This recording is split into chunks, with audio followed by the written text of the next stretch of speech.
vakomana vanozikanwa nenyika yose kuti vakajamuka mazuva ano, vakomana vanozikanwa kuti vekozo vanozikanwa kuti vane intelligence system yavo iri kufamba aiwa ichifumura ichifukunura aiwa mashade deals ari kuitwa nevakomana from the ruling party vachiramba nedemand rekuti ED 2030 anenge achitonga.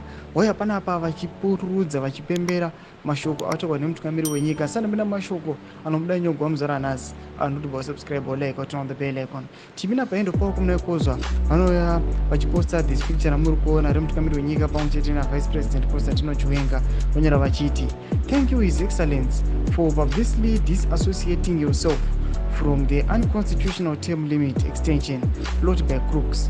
Hope you meant it. What is the safety of those who campaign against it? Why was CIO code naming them? We may have freedom of speech, but the freedom after speech is not guaranteed. Do mashoko netogona wakomana wekozo chiti aiwa totenda mutungamiri wenyika kuti panapa mashoko akataura chiti aiwa vakomana enda kuda kuzorora makawanzawo conference achizvitaura anyaza kuti mutungamiri wenyika aiwa munhu anoda kuva abided by the constitution, anoda kuti akateka part kumunyorwa constitution iyi, but anoya achiti vanhu vanozofamba vachinoti idi Mnangagwa ngaextend his term vanozoitwa sei?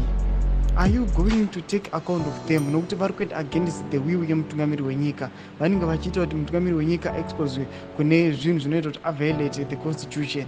Mashoko anoitwa pana vakomana vekozo vachiti aiwa we hope you mean it. Mashoko amataura muchiti aiwa I am going to be constitutionalist, I am going kunozorora ndosira vamwe kuti vapinde. Tudze mafunguro enyu muri kudii pamusoro pechitiko ichi aiwa pinango mesection medu subscribe like turn on the bell icon.